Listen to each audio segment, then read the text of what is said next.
Subnormal Intelligence. In real life, this looks like someone who lives almost entirely in the present moment.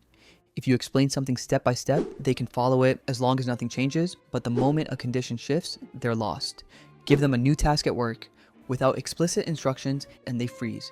They struggle with planning ahead, understanding consequences, adapting when routines break. If something goes wrong, their reaction isn't problem solving. It's confusion or emotional overwhelm. This is why people at this level need highly structured jobs, repetition, clear supervision. They're not stupid. Their mind just doesn't naturally build abstract models of the world. They survive by stability, not flexibility. Below average intelligence. You see this level everywhere. At work, this is the person who says, that's not how we're supposed to do it, even when the rule clearly doesn't fit the situation. They can learn procedures, they can repeat explanations, they can function well in predictable systems, but ask them why something works. And they repeat the rule again. When something unexpected happens, they look for authority. What do we do? Who decides? What's the policy? They don't trust their own reasoning enough to improvise. In conversations, they often repeat popular opinions, rely on slogans, confuse familiarity with truth. They're comfortable as long as the world stays familiar, and uncomfortable the moment it doesn't. Average intelligence. This is where most people you interact with live. At work, they can do their job competently. They learn from experience. They adapt when things go wrong. They understand social cues. If a system breaks, they can usually figure out a workaround. But they don't naturally zoom out. They don't ask, is this system flawed? They ask, how do I make this work for me? In discussions, they can follow logic, understand opposing views, change their mind with enough evidence, but only within familiar frameworks. They don't reinvent processes.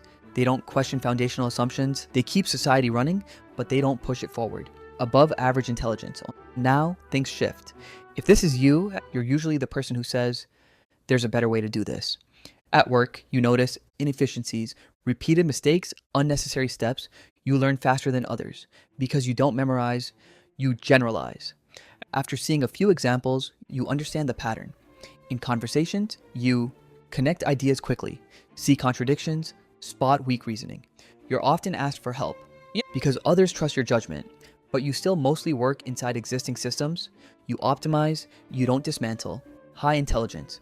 High intelligence is obvious under pressure, and when something breaks, others panic. You pause. You model the situation mentally. Inputs, constraints, outcomes. You don't need instructions. You build your own.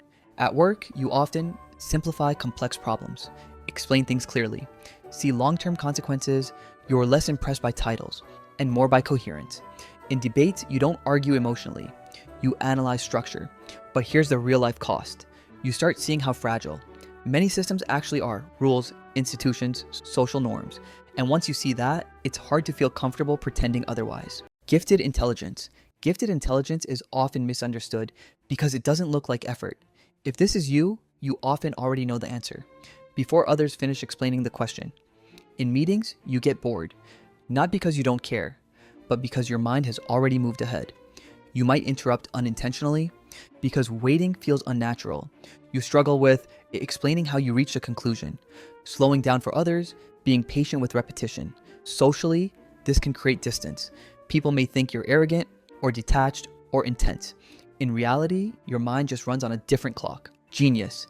Genius becomes visible over time, not in grades, not in quick answers, but in impact.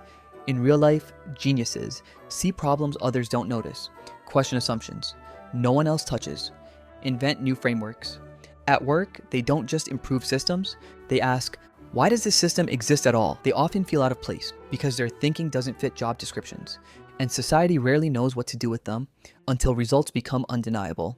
Many are ignored until they're suddenly indispensable. Polymath. Polymaths stand out in conversations, not because they dominate, but because they connect. They'll explain a business problem using biology or describe psychology through physics. In real life, this looks like someone who learns across domains, transfers insights easily, solves problems creatively. They're dangerous to rigid systems because they see alternatives everywhere. Innovation loves them. Bureaucracy doesn't. Visionary. Visionaries often sound unrealistic. They talk about second-order consequences, long-term shifts, systems that don't exist yet.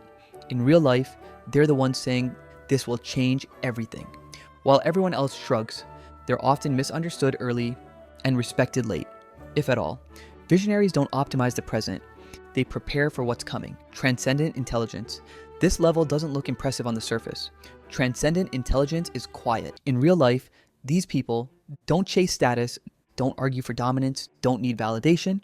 They integrate. They see how systems interact, values shape outcomes, meaning emerges from structure. They care less about being right and more about being coherent. Their influence is subtle but deep. Final reality check. Here's the uncomfortable truth.